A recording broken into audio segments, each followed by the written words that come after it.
बच्चों, आज मैं आपको कक्षा 12 विषय व्यापारी संगठन पाठ 2 देसी व्यापार द्वितीय बिक्री साहित्य एवं बिक्री बढ़ाने के साधन। अभी तक मैंने आपको विज्ञापन के लाभ, विज्ञापन के उद्देश्य, इसके बारे में आपको बताया था। अब मैं आपको विज्ञापन के दोष, क्योंकि विज्ञापन से जहाँ पर हमें लाभ होता है वहाँ पर हमें हानि की भी संभावना होती है, क्योंकि अगर हम कोई कार्य करते हैं तो जहाँ लाभ भी होता है और हानि होती है तो वो दोनों तरीके से हमें को हैंडल करना होता है। तो अब यहाँ विज्ञापन के दोष, अगर हम विज्ञापन करते हैं तो मूल्य में वृद्धि, विज्ञापन पर जो व्यय होता है उसे वस्तुओं के मूल्य में जोड़ दिया जाता है। जब हम विज्ञापन करते हैं तो जो हमारा खर्चा हो रहा है तो वो वस्तुओं के मूल्य में जोड़ देते हैं। तो जब वस्तुओं के मूल्य में वो जोड़ दिया जाता है तो ऑटोमेटिक उसका मूल्य अपने आप भी बढ़ जाता है। तो जब वस्तुओं का मूल्य बढ़ जाता है तो जो ग्राहक होता है तो ग्राहक उस वस्तु को खरीदने के लिए फिर सोचता है।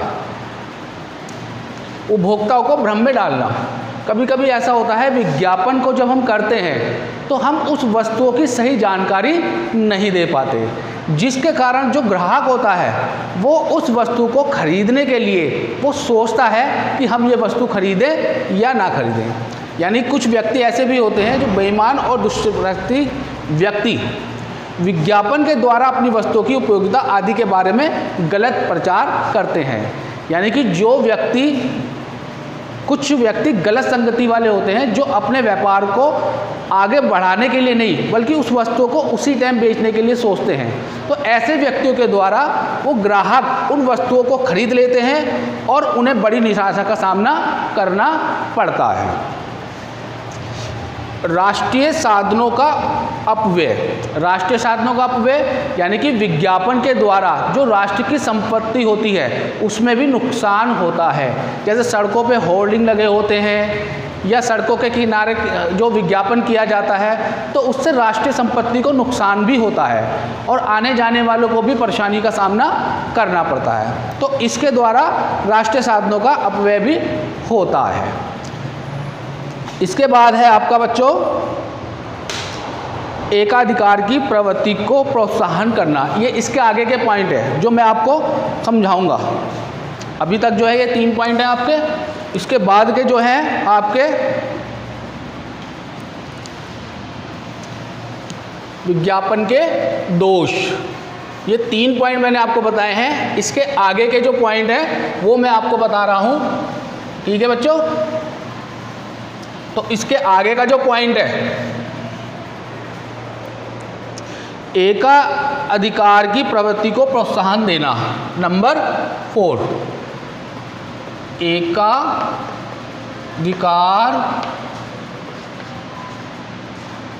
की प्रवृत्ति को प्रोत्साहन देना।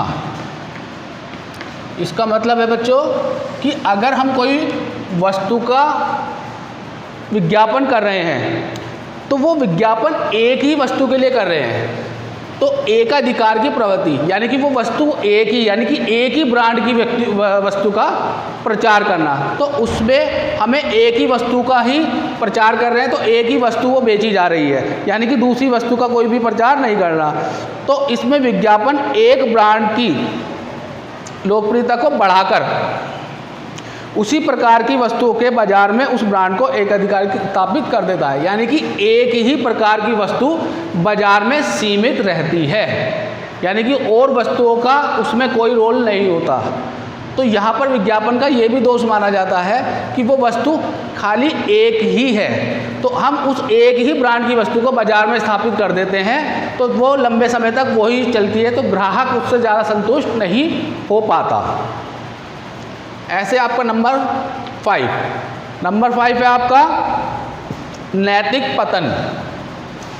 नैतिक पतन, अब नैतिक पतन से मतलब ये होता है कि कुछ विज्ञापन इस तरह के होते हैं जो मनुष्य के लिए सही नहीं होते, यानी कि उसको दिखाने का तरीका इतना गलत होता है कि हम उसको आसानी से नहीं देख पाते, यानी कि उसका प्रचार सही तरीके से नहीं होता, जो व्यक्तियों के लिए सही नहीं होता, जिससे गलत धारणा मन में आती है।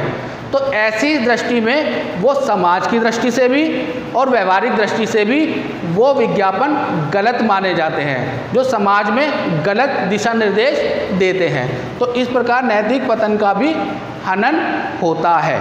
तो ये थे आपके विज्ञापन के दोष।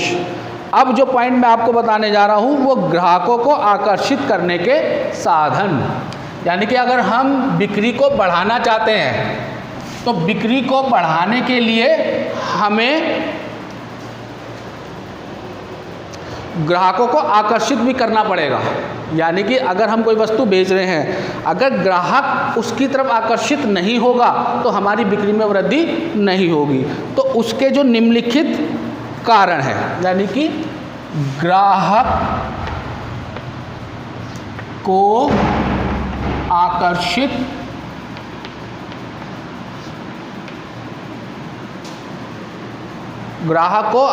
करने के साधन।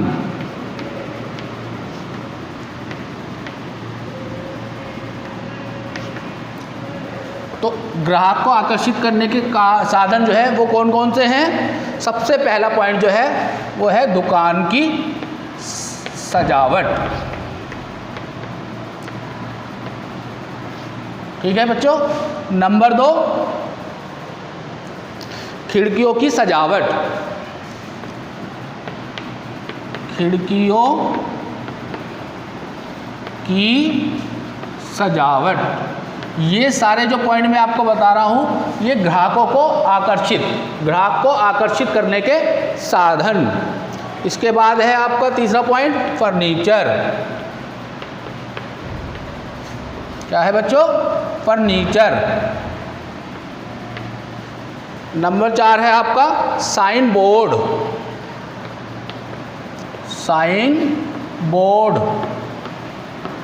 और नंबर 5 है आपका दक्ष विक्रेता। क्या है बच्चों? दक्ष विक्रेता।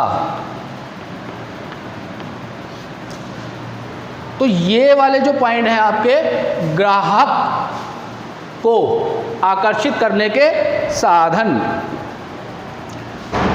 अगर ग्राहक को अगर हम आकर्षित करते हैं तो हमारी बिक्री जो है वो अपने आप ही स्वतः ही बढ़ जाती है। अब इसके क्या है? सबसे पहला है दुकान की सजावट। अगर हम जहाँ पर अपनी बिक्री के लिए वस्तुओं को रखते हैं तो वहाँ पर दुकान की सजावट इतनी अच्छी होनी चाहिए कि अगर रास्ते से ग्राहक निकलता हुआ जा रहा है तो वो उसे देखते ही, दुकान की सजावट को देखते ही उसका मन ये करता है कि अगर दुकान की सजावट इतनी अच्छी है तो लगता है यहाँ पर जो वो बिक्री के लिए सामान रखा गया है वो भी बहुत ही उम्दा होगा, बहुत ही अच्छा होगा। तो ये फर्स्ट इंप्रेशन पड़ता है बिक्री को बढ़ाने के लिए। दूसरा है खिड़कियों की सजावट। खिड़कियों की सजावट से यह मतलब होता है कि अगर कोई कपड़े की दुकान है, यानी कि साड़ियों की दुकान है, तो वहाँ पर एक स्टैचू रखा है। स्टैचू के ऊपर जो साड़ी है, तो महिला अगर उस रास्ते से गुजरती है तो वो स्टैचू को देख के उसके ऊपर जो साड़ी पहनाई गई है उसकी ओर आकर्षित करती है। इसी तरह खिड़कियों के पास भी जब वो साड़ियों का डिजाइन रखा होता है तो वो उसकी ओर बहुत ही आकर्षित होती हैं, जिसके कारण वो उस वस्तु को खरीदने के लिए ललायित रहती हैं। तीसरा है फर्नीचर। अगर वहाँ पर फर्नीचर यानी कि बैठने की व्यवस्था बहुत अच्छी तरीके से होती है, साज सज्जा की व्यवस्था बहुत अच्छे तरीके की होती है, तो बिक्री स्वतः ही अपने आप ही बढ़ती रहती है। चौथा है साइन बोर्ड। अब साइन बोर्ड का मतलब क्या है आपका? कि अगर हम दुकान का नाम और उसका व्यवसाय का क्या क्या चीज़ें हमें बेच रहे हैं, अगर वो बनावट बहुत अच्छी तरीके से होती है, डिजाइनिंग तरीके की होती है, तो उसके प्रचार के लिए दुकान पर एक आकर्षक और कलात्मक, यानी कि कहते हैं कि अगर एक मोनोग्राम, अगर आप दुकान का नाम और मोनोग्राम को एक अच्छे ढंग से उसको प्रचार के लिए करते हैं तो उसमें हमें स्वतः ही उस बिक्री को बढ़ाने का साधन मिल जाता है, क्योंकि कहते हैं कि अगर उसका मोनोग्राम बिल्कुल अच्छा हो तो उसमें बिक्री स्वतः ही बढ़ जाती है। पांचवा है आपका दक्ष विक्रेता। दक्ष विक्रेता का मतलब ये है कि अगर आपको बिक्री बढ़ानी है तो उसके लिए विक्रेता ऐसा दक्ष होना चाहिए जो ग्राहकों को अपनी ओर आकर्षित कर सके, यानी कि उस वस्तु को बिक्री के लिए इतनी अच्छे तरीके से उसको बताए, इतने अच्छे तरीके से उसको समझाए कि ग्राहक एक बारी में ही उस वस्तु को खरीदने के लिए संतुष्ट हो जाए। ठीक है बच्चों, अब ये ग्राहकों को आकर्षित करने के साधन, ग्राहक और विज्ञापन के दोष, ये 2 पॉइंट आपको कराने के बाद बिक्री एवं बिक्री बढ़ाने के साधन, ये पार्ट 2 आपका बिल्कुल कंप्लीट हो गया है।